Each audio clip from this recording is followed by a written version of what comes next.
നമസ്കാരം. Middle east ന്യൂസിലേക്ക് എല്ലാ പ്രിയപ്പെട്ട പ്രേക്ഷകർക്കും സ്വാഗതം. ആദ്യം നോക്കാം പ്രധാന വാർത്തകൾ.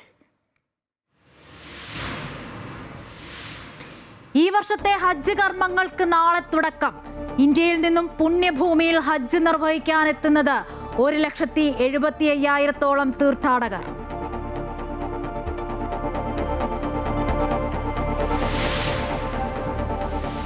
ഇറാനുമായുള്ള സമാധാന കരാർ അന്തിമഘട്ടത്തിലെന്ന് ഡൊണാൾഡ് ട്രംപ്. ഹോർമൂസ് തുറക്കുന്നതിനടക്കം വൈകാതെ പ്രഖ്യാപനമെന്നും ട്രംപ്. സുപ്രധാന പ്രഖ്യാപനം ഉടൻ പ്രതീക്ഷിക്കാമെന്ന് ഡൽഹിയിൽ എസ് ജയശങ്കറുമായുള്ള കൂടിക്കാഴ്ചയ്ക്ക് ശേഷം US state secretary Marco Rubio. India വ്യാപാര കരാർ എത്രയും വേഗം പൂർത്തിയാക്കേണ്ടതിന്റെ ആവശ്യകത എടുത്തു പറഞ്ഞ് ജയശങ്കർ. പ്രതിപക്ഷ വിമർശനങ്ങൾക്കിടെ രത്തൻ ഖേൽക്കർ മുഖ്യമന്ത്രിയുടെ സെക്രട്ടറിയായി ചുമതലയേറ്റു. നിയമനത്തിലെ ഡീൽ വൈകാതെ പുറത്തുവരുമെന്ന് MV ഗോവിന്ദൻ. കോൺഗ്രസിന്റെ അവസരവാദമെന്ന് BJP. ഭരണത്തിൽ ഉള്ളവർ മറുപടി പറയട്ടെ എന്ന് KC വേണുഗോപാൽ. വ്യവസായ വകുപ്പ് ഡയറക്ടറുടെ നിയമനം ആഭ്യന്തരകാര്യമെന്നും മാധ്യമങ്ങളെ അറിയിക്കേണ്ടതില്ലെന്നും PK കുഞ്ഞാലിക്കുട്ടി.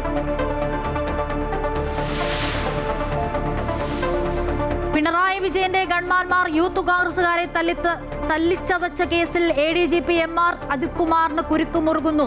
കേസ് എഴുതിത്തള്ളാൻ അജിത് കുമാർ കേസ് ഡയറി തിരുത്തിച്ചുവെന്ന് SITയുടെ കണ്ടെത്തൽ.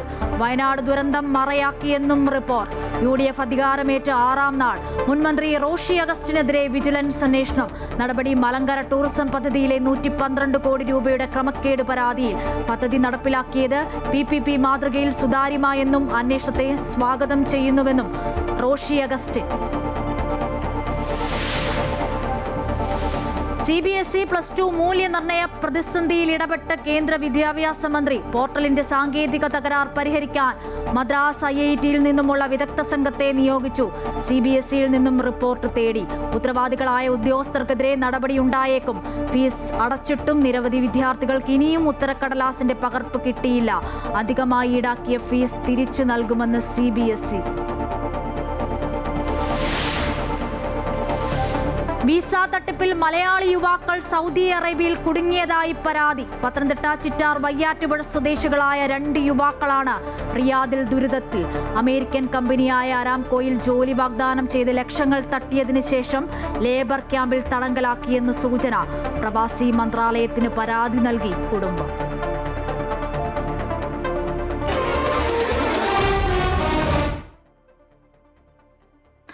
വാർത്തകൾ വിശദമായി നോക്കാം. ഈ വർഷത്തെ ഹജ്ജ് കർമ്മങ്ങൾക്ക് നാളെ മുതൽ പുണ്യഭൂമിയിൽ ഔദ്യോഗികമായി തുടക്കമാകും.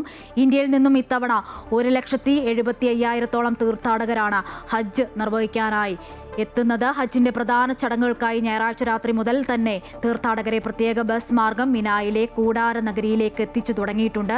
ഇന്ത്യൻ ഹജ്ജ് മിഷന്റെ കൃത്യമായ പ്ലാനിങ്ങിലൂടെ തിങ്കളാഴ്ച ഉച്ചയോടെ മുഴുവൻ മലയാളി തീർത്ഥാടകരെയും മിനായിൽ പ്രവേശിപ്പിക്കാനാണ് പദ്ധതിയിട്ടിരിക്കുന്നത്.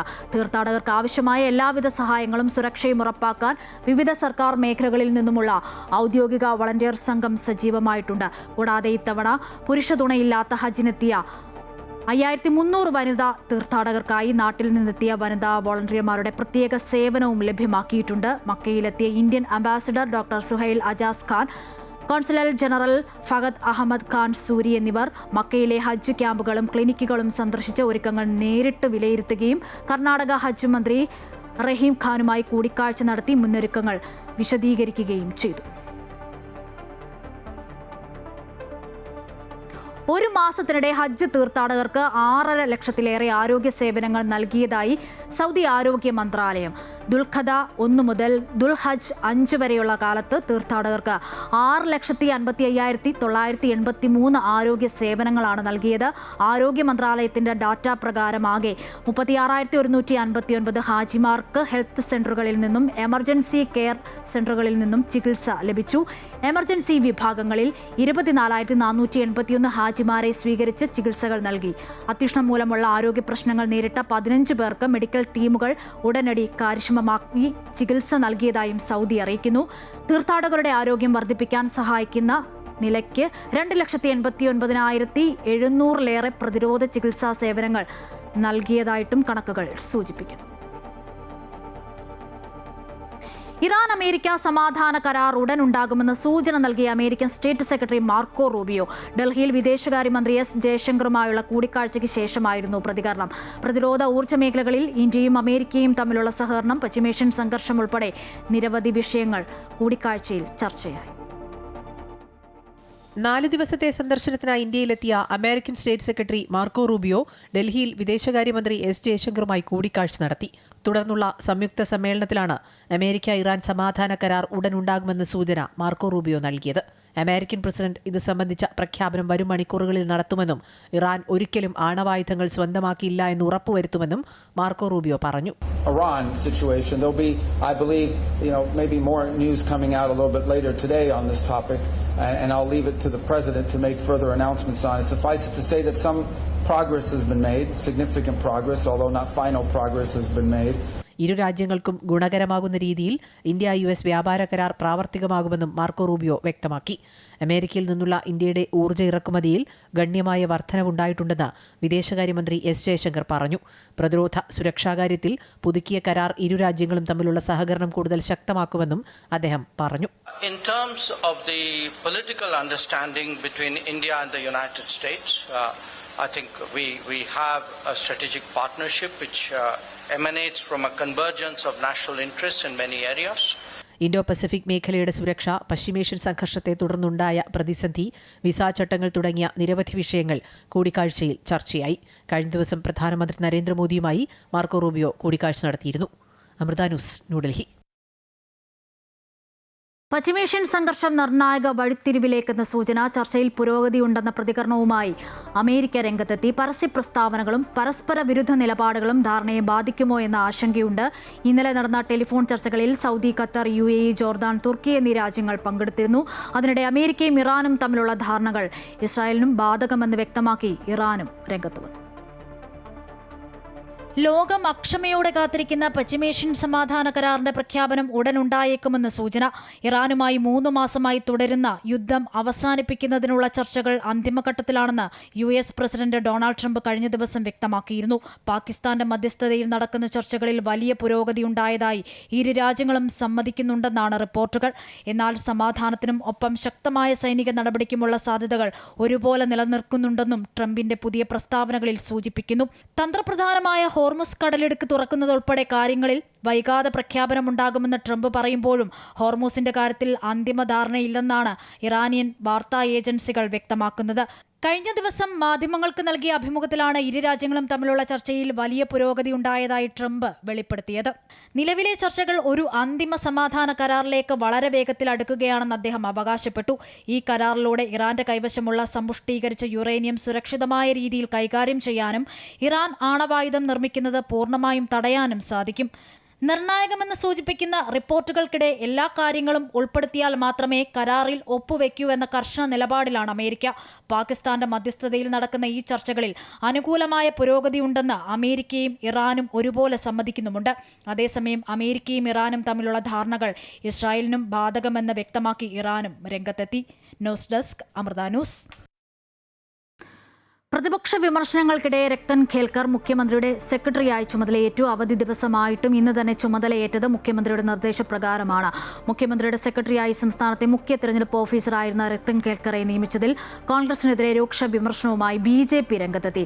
ബംഗാളിൽ സമാനമായ നടപടിയുണ്ടായപ്പോൾ വിമർശിച്ച കോൺഗ്രസിനും രാഹുൽ ഗാന്ധിക്കും ഇപ്പോൾ മറുപടിയില്ല എന്ന് BJP IT സെൽ മേധാവി അമിത് മാളവ്യ പറഞ്ഞു. കോൺഗ്രസിന്റേത് ഇരട്ടത്താപ്പെന്ന് CPM സംസ്ഥാന സെക്രട്ടറി MV ഗോവിന്ദനും പ്രതികരിച്ചു.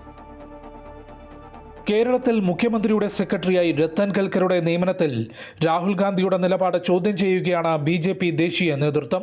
പശ്ചിമ ബംഗാളിൽ സമാന നിയമനമുണ്ടായപ്പോൾ വിമർശിച്ച രാഹുൽ ഗാന്ധി കേരളത്തിൽ മുഖ്യ തെരഞ്ഞെടുപ്പ് കമ്മീഷണറുടെ നിയമനത്തിൽ മൗനം പാലിക്കുകയാണെന്ന് BJP IT സെൽ മേധാവി അമിത് മാളവ്യ എക്സിൽ കുറിച്ചു. കോൺഗ്രസിനും രാഹുൽ ഗാന്ധിക്കും ഇരട്ടത്താപ്പാണെന്നും അമിത് മാളവ്യ കൂട്ടിച്ചേർത്തു. രത്തൻ ഖേൽക്കറിന്റെ നിയമനത്തിൽ ഡീലുണ്ടോ എന്ന് വൈകാതെ പുറത്തുവരുമെന്ന് CPM സംസ്ഥാന സെക്രട്ടറി MV ഗോവിന്ദൻ പ്രതികരിച്ചു. 10,000-കണക്കിന് ആളുകളുടെ വോട്ടവകാശം നിഷേധിച്ച കമ്മീഷനാണ് ഇപ്പോൾ നിയമനം നൽകിയത്. കോൺഗ്രസിന് ഇരട്ടത്താപ്പാണെന്നും KC വേണുഗോപാലിന് കേരളത്തെക്കുറിച്ച് പറയാൻ സാധിക്കുന്നില്ലെന്നും MV ഗോവിന്ദൻ ചൂണ്ടിക്കാട്ടി. KC വേണുഗോപാൽ അദ്ദേഹം പറഞ്ഞത് അതെല്ലാം ഭരണകക്ഷിക്കാരുടെ ഭരണം നടത്തുന്നവരുടെ ചുമതലയാണ് എന്നാണ്. അപ്പോൾ അത് അവർ പറയുമെന്നാണ്. യഥാർത്ഥത്തിൽ രാഹുൽ ഗാന്ധിയാണ് ബംഗാളിനെ സംബന്ധിച്ചിടത്തോളം പറഞ്ഞത്. KC വേണുഗോപാലിന് കേരളത്തെപ്പറ്റി പറയാൻ പറ്റുന്നില്ല. ഒരു ഇരട്ടത്തപ്പ് നയമാണ് എടുത്തുകൊണ്ടിരിക്കുന്നത്. മുഖ്യമന്ത്രിയാകുന്നതിന് മുൻപ് VD സതീശന്റെ മംഗളൂരു യാത്ര BJP നേതാക്കളുമായുള്ള കൂടിയാലോചനകൾക്കാണെന്ന് ആക്ഷേപമുണ്ടെന്ന് LDF convener TP Ramakrishnan പറഞ്ഞു. UDFും തിരഞ്ഞെടുപ്പ് കമ്മീഷനും തമ്മിലുള്ള ബന്ധത്തെക്കുറിച്ച് തുടക്കം മുതൽ പ്രശ്നമുണ്ടെന്നും അദ്ദേഹം ആരോപിച്ചു. ശ്രീ VD സതീശൻ കേരളത്തിൻ്റെ പ്രതിപക്ഷ നേതാവായപ്പോൾ മംഗലാപുരത്തേക്കൊരു യാത്ര നടത്തിയിരുന്നു. ആ മംഗലാപുരം യാത്രയെ സംബന്ധിച്ച് മാധ്യമങ്ങൾ ചില ആരോപണങ്ങൾ ഉന്നയിക്കുകയുണ്ടായി. അത് BJPയുടെ ഉയർന്ന നേതൃത്വവുമായി കൂടിയാലോചന നടത്തുന്നതിന് വേണ്ടിയാണ് പോയത് എന്നും തെരഞ്ഞെടുപ്പ് കമ്മീഷനെ സ്വാധീനിക്കുന്നതിന് വേണ്ടിയുള്ള സൂചനകളുണ്ടെന്നും എല്ലാമുള്ള പ്രശ്നങ്ങൾ ആ ഘട്ടത്തിൽ തന്നെ ഉയർന്നു വന്നിട്ടുള്ളതാണ്. VD സതീശന്റെ ബംഗളൂരു യാത്രയെക്കുറിച്ച് കോൺഗ്രസ് നേതൃത്വം ഇതുവരെ വിശദീകരിച്ചിട്ടില്ല. ഖേൽക്കറുടെ നിയമനം അങ്ങേയറ്റം ദുരൂഹത നിറഞ്ഞതാണെന്നും TP രാമകൃഷ്ണൻ പറഞ്ഞു. അമൃത ന്യൂസ്, ന്യൂഡൽഹി. രത്തൻ കേൽക്കറുടെ നിയമനം കോൺഗ്രസിന്റെ അവസരവാദമെന്ന് V മുരളീധരൻ MLA. 100 സീറ്റെന്ന ഉറപ്പ് തെരഞ്ഞെടുപ്പിന് മുൻപ് VD സതീശൻ പ്രഖ്യാപിച്ചത് എന്തെങ്കിലും മുൻവിധിയോടെയാണോ എന്നും V മുരളീധരൻ ചോദിച്ചു. കോൺഗ്രസ് പാർട്ടിയുടെ അവസരവാദ രാഷ്ട്രീയത്തിൻ്റെ ഏറ്റവും ഒടുവിലത്തെ ഉദാഹരണമാണ് ഇപ്പോൾ തെരഞ്ഞെടുപ്പ് കമ്മീഷനെ നിയമിക്കാനുള്ള ശ്രീ രത്തൻ കേൽക്കറെ നിയമിക്കാനുള്ള തീരുമാനം. വ്യവസായ വകുപ്പ് ഡയറക്ടറുടെ നിയമന വിഷയത്തിൽ പ്രതികരണത്തിനില്ലെന്ന് വ്യവസായ വകുപ്പ് മന്ത്രി PK കുഞ്ഞാലിക്കുട്ടി. അതൊക്കെ ആഭ്യന്തര കാര്യമാണ്, മാധ്യമങ്ങളെ അറിയിക്കേണ്ടതില്ല. ഇപ്പോൾ സർക്കാർ വാഗ്ദാനം ചെയ്ത കാര്യങ്ങൾ നടപ്പിലാക്കാനാണ് ശ്രമിക്കുന്നത്. വ്യവസായ സൗഹൃദ സംസ്ഥാനമാണ് കേരളമെന്നും PK കുഞ്ഞാലിക്കുട്ടി മലപ്പുറത്ത് പ്രതികരിച്ചു.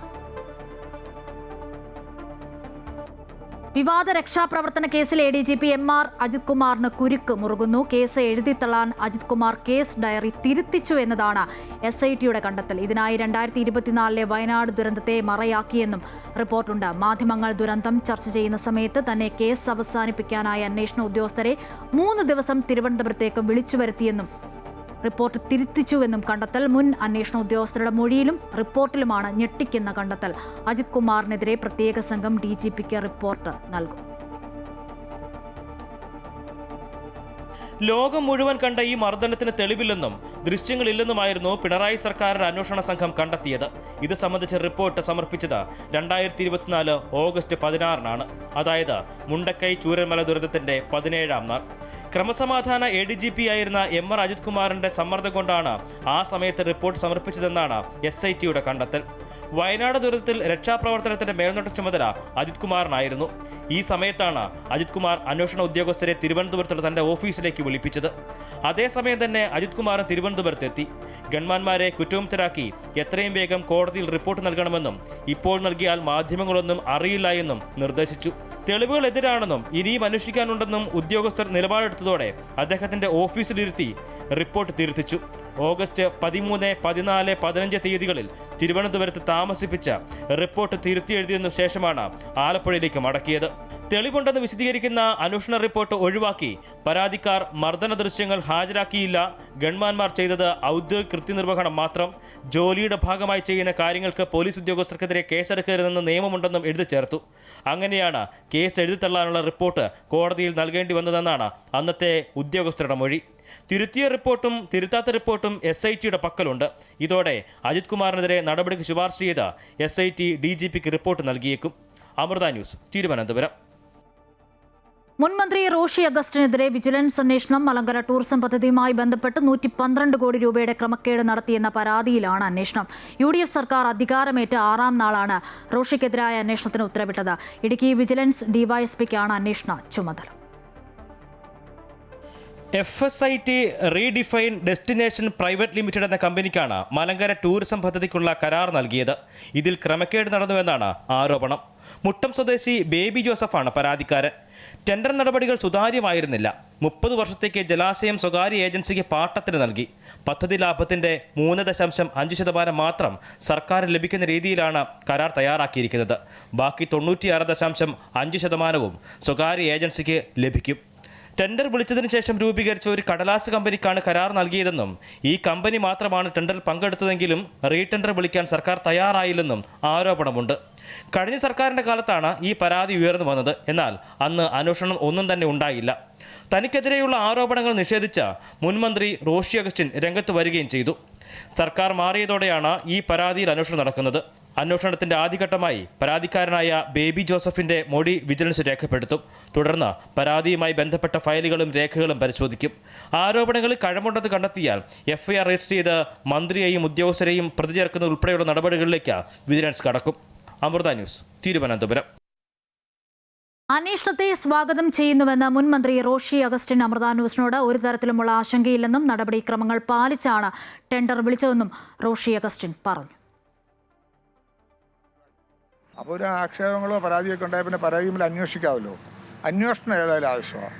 ഇറിഗേഷൻ ടൂറിസം എന്നൊരു കൺസെപ്റ്റ് PPP മോഡലിലാണ്. അപ്പോൾ ഇത് ചെയ്ത് നടപ്പിലാക്കുമ്പോൾ ലഭിക്കുന്ന വരുമാനത്തിൻ്റെ പെർസെൻറ്റേജ് സർക്കാരിലേക്ക് കിട്ടുകയും ചെയ്യണം.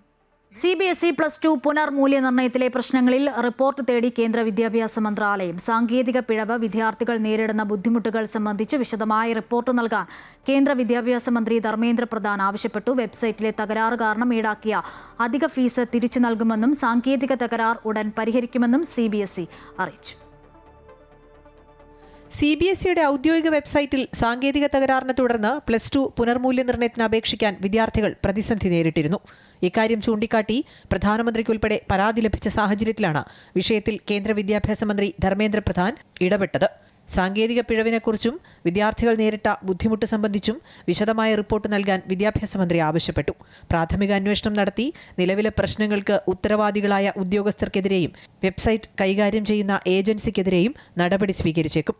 പുനർമൂല്യനിർണ്ണയത്തിനായി ഉത്തരക്കടലാസിന്റെ പകർപ്പ് എടുക്കാനുള്ള അപേക്ഷ സമർപ്പിക്കുന്നതിനിടെയാണ് വെബ്സൈറ്റിൽ സാങ്കേതിക പ്രശ്നം നേരിട്ടത്. ഫീസിനത്തിലും ലഭിച്ച ഉത്തരക്കടലാസിന്റെ പകർപ്പിലും സാങ്കേതിക പ്രശ്നങ്ങളുണ്ടായി. 2 ദിവസത്തിനുള്ളിൽ സാങ്കേതിക തകരാറുകൾ പൂർണ്ണമായും പരിഹരിക്കുമെന്നും പുനർമൂല്യനിർണ്ണയത്തിന് ആഗ്രഹിക്കുന്ന എല്ലാ വിദ്യാർത്ഥികൾക്കും അവസരമുണ്ടാകുമെന്നും CBSE അറിയിച്ചു. വെബ്സൈറ്റിലെ തകരാർ മൂലം അധികമായി ഈടാക്കിയ ഫീസ് തിരിച്ചു നൽകും. Amrita news, New Delhi. American president ഉൾപ്പെടെയുള്ള ലോക നേതാക്കളുമായി ചർച്ച നടത്തി UAE president Sheikh Mohammed bin Zayed Al Nahyan. പ്രാദേശിക സുരക്ഷയും സ്ഥിരതയും ഉറപ്പാക്കുന്നതിനായി നയതന്ത്രപരമായ സഹകരണം ശക്തിപ്പെടുത്തേണ്ടതിന്റെ ആവശ്യകത നേതാക്കൾ ചർച്ചയിൽ ഊന്നി പറഞ്ഞു. ബഹ്റിൻ രാജാവ് ഹമദ് ബിൻ ഈസ ഖലീഫ, ഖത്തർ അമീർ തമീം ബിൻ ഹമദ് അൽ താനി, സൗദി അറേബ്യയുടെ കിരീടാവകാശിയും പ്രധാനമന്ത്രിയുമായ മുഹമ്മദ് ബിൻ സൽമാൻ, ജോർദാൻ രാജാവ്, ഈജിപ്ത് പ്രസിഡന്റ് എന്നിവരും ചർച്ചയിൽ പങ്കെടുത്തു. മേഖലയിലെ സംഘർഷം അവസാനിപ്പിക്കുന്നതിനായി കൂടുതൽ ഇടപെടൽ നടത്തുമെന്നും നേതാക്കൾ വ്യക്തമാക്കി. ഓൺലൈൻ തട്ടിപ്പ് മാഫിയകൾക്കെതിരെ ജാഗ്രതാ നിർദ്ദേശവുമായി റാസ് അൽ ഖൈമ പോലീസ്. നിങ്ങളുടെ ഡിജിറ്റൽ സുരക്ഷ നിങ്ങളുടെ ജാഗ്രതയിൽ നിന്നാണ് തുടങ്ങുന്നത് എന്ന തലക്കെട്ടിലാണ് ബോധവൽക്കരണ ക്യാമ്പയിന് പോലീസ് തുടക്കമിട്ടിരിക്കുന്നത്. അപരിചിതരിൽ നിന്നുമുള്ള സന്ദേശങ്ങളോ വീഡിയോ കോളുകളോ അവഗണിക്കുക, വ്യക്തിഗത വിവരങ്ങളും ബാങ്ക് വിവരങ്ങളും പങ്കുവയ്ക്കാതിരിക്കുക തുടങ്ങിയ നിർദ്ദേശങ്ങളാണ് പങ്കുവച്ചിട്ടുള്ളത്.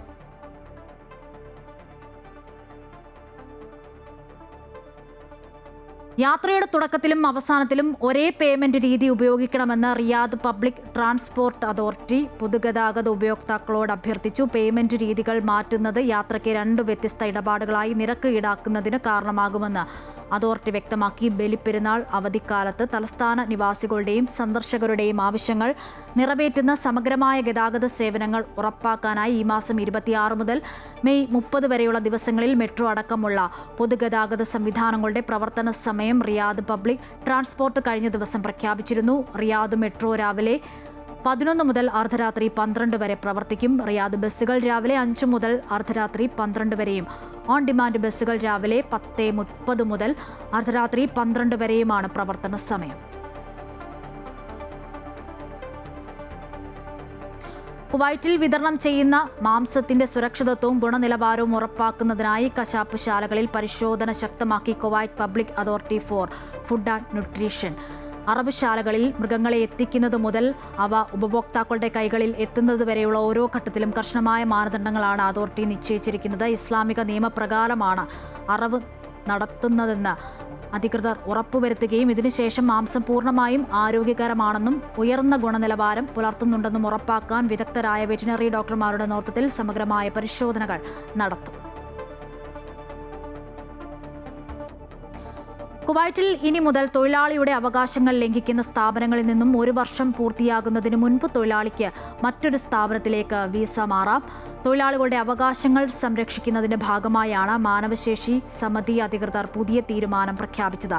തൊഴിലുടമയുടെ അലംഭാവം മൂലം തൊഴിലാളികൾക്ക് വർക്ക് പെർമിറ്റോ റെസിഡൻസിയോ ലഭിക്കാതിരിക്കുന്ന സാഹചര്യം, തൊഴിലുടമയുടെ ഫയലിൽ വിലക്കുകളോ നിയന്ത്രണങ്ങളോ ഉണ്ടായിരിക്കൽ, തൊഴിലാളികൾക്കെതിരെ ജോലി ഉപേക്ഷിച്ചു എന്ന വ്യാജ പരാതി നൽകൽ, തൊഴിൽ നിയമങ്ങൾ ലംഘിക്കൽ, തൊഴിലാളിയുടെ സുരക്ഷയ്ക്കോ ആരോഗ്യത്തിനോ ഭീഷണിയാകുന്ന തൊഴിൽ അന്തരീക്ഷം, സ്ഥാപനം സ്ഥിരമായി അടച്ചുപൂട്ടുകയോ പാപ്പരായി പ്രഖ്യാപിക്കുകയോ ചെയ്യൽ മുതലായ സാഹചര്യങ്ങളിലാണ് തൊഴിലാളിക്ക് 1 വർഷം പൂർത്തിയാകുന്നതിന് മുമ്പ് വിസ മാറ്റത്തിന് അനുമതി ലഭിക്കുക. ഇത്തരം സാഹചര്യങ്ങൾ നേരിടുന്ന തൊഴിലാളികൾ മാനവശേഷി സമിതി അധികൃതർക്ക് പരാതി നൽകുകയും വിസ മാറ്റത്തിനുള്ള അപേക്ഷ സമർപ്പിക്കുകയും ചെയ്യണം. പരാതിയുടെ നിജസ്ഥിതി പരിശോധിച്ച ശേഷം അധികൃതർ നടപടി സ്വീകരിക്കും.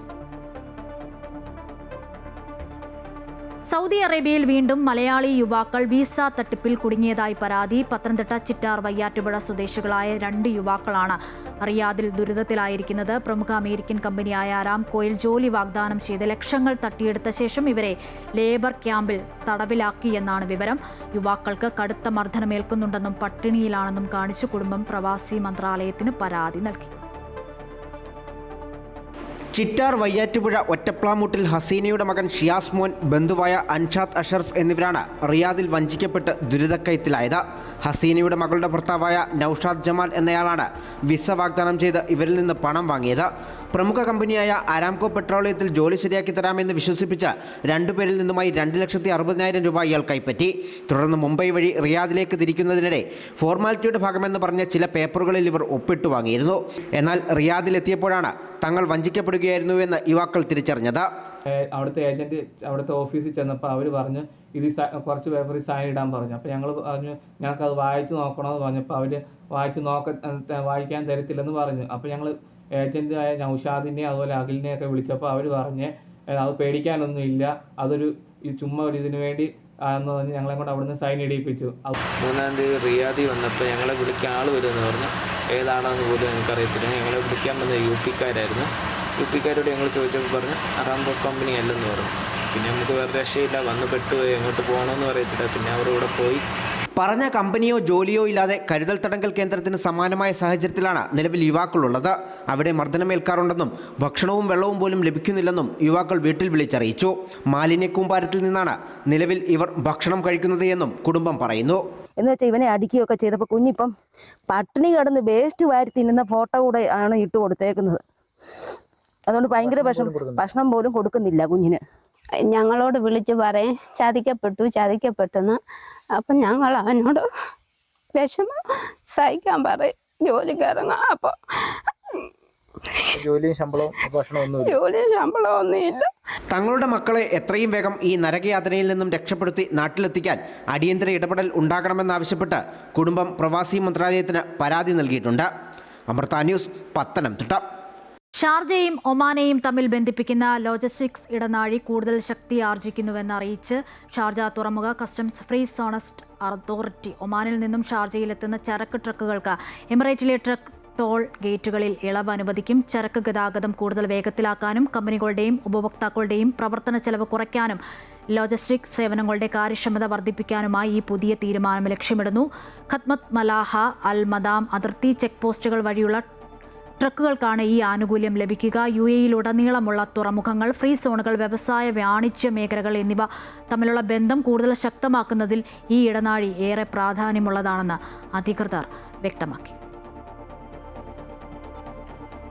കുവൈറ്റിൽ കടുത്ത വേനൽ ഇത്തവണ നേരത്തെ ആരംഭിക്കുമെന്ന് കാലാവസ്ഥാ നിരീക്ഷകൻ ഈസ റമദാൻ.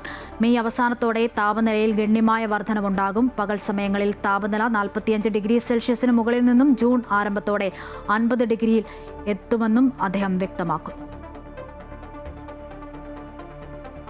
ഇനി മറ്റു വാർത്തകൾ നോക്കാം. താരസംഘടനയായ അമ്മയിൽ പൊട്ടിത്തെറി. ജനറൽ സെക്രട്ടറി കുക്കു പരമേശ്വരനും അൻസിബ ഹസനുമെതിരെ വൈസ് പ്രസിഡന്റ് ലക്ഷ്മിപ്രിയ രംഗത്ത് വന്നു. ടിനി ടോമിനെതിരെ നടി നീന കുറുപ്പ് പരാതി നൽകിയതിന് തൊട്ടു പിന്നാലെയായിരുന്നു ലക്ഷ്മിപ്രിയയുടെ പ്രതികരണം. ടിനി ടോം തന്നെ അസഭ്യം പറഞ്ഞുവെന്നാണ് നീന കുറുപ്പിന്റെ പരാതി. അതേസമയം അമ്മ ഭരണസമിതി രാജിവെക്കണമെന്ന് മാല പാർവതി ആവശ്യപ്പെട്ടു. ടിനി ടോമിനെതിരായ അൻസിബ ഹസന്റെ പരാതിയുടെ വിശദാംശങ്ങൾ പുറത്തു വന്നതിന് പിന്നാലെയാണ് നടി നീന കുറുപ്പും പരാതിയുമായി രംഗത്ത് വന്നിരിക്കുന്നത്. അമ്മയുടെ കുടുംബസംഗമത്തിനിടെ ടിനി ടോം കേട്ടാലറയ്ക്കുന്ന ഭാഷയിൽ അസഭ്യം പറയുകയും ഭീഷണിപ്പെടുത്തുകയും ചെയ്തു എന്നാണ് പരാതിയുടെ ഉള്ളടക്കം. ഫെബ്രുവരിയിലാണ് പരാതിക്ക് ആസ്പദമായ സംഭവമുണ്ടായത്. ടിനി ടോമിനെതിരെ പരാതി നൽകണമോ എന്ന കാര്യത്തിൽ ആദ്യം കൺഫ്യൂഷൻ ഉണ്ടായതുകൊണ്ടാണ് ഇത് നൽകാൻ വൈകിയതെന്നും നീന കുറുപ്പ് പറഞ്ഞു. സംഭവം നടന്നിട്ട് കുറച്ച് ആഴ്ചകളായിട്ടുണ്ട്. പക്ഷേ ഞാൻ കംപ്ലൈന്റ് കൊടുത്തിട്ട് കുറച്ച് ദിവസങ്ങളെ ആയിട്ടുള്ളൂ. ഐ വാസ് കൺഫ്യൂസ്, കൊടുക്കണോ കൊടുക്കണ്ടേ. പിന്നെ എവിടെയോ എനിക്കൊരു പോയിന്റ് തോന്നി, കൊടുത്തിട്ടില്ലെങ്കിൽ അത് നമ്മൾ മറ്റൊരു രീതിയിൽ ആ ഒരു അന്യായമോ അനീതിയോ വളർത്താൻ നമ്മൾ സപ്പോർട്ട് ചെയ്യുന്നത് പോലെയാണ്. തീർച്ചയായിട്ടും സംഘടന അത് ടേക്കപ്പ് ചെയ്യും.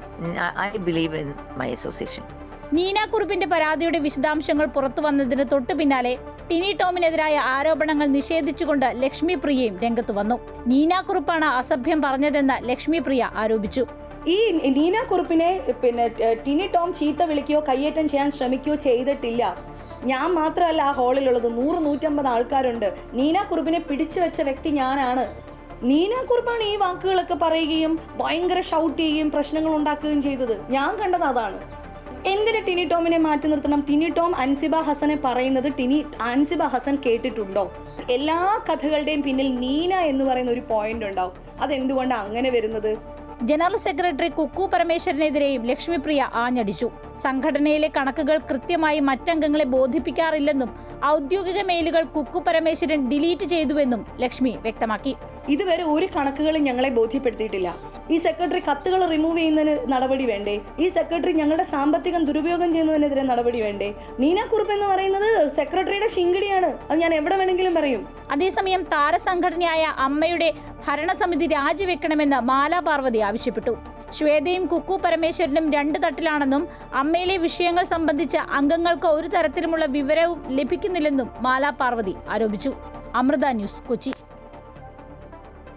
ഇതോടെ മിഡിൽ ഈസ്റ്റ് ന്യൂസ് പൂർണ്ണമാകുന്നു. കൂടുതൽ വാർത്തകൾക്കായി അമൃത ന്യൂസിന്റെ യൂട്യൂബ് ചാനൽ സന്ദർശിക്കുക. നമസ്കാരം.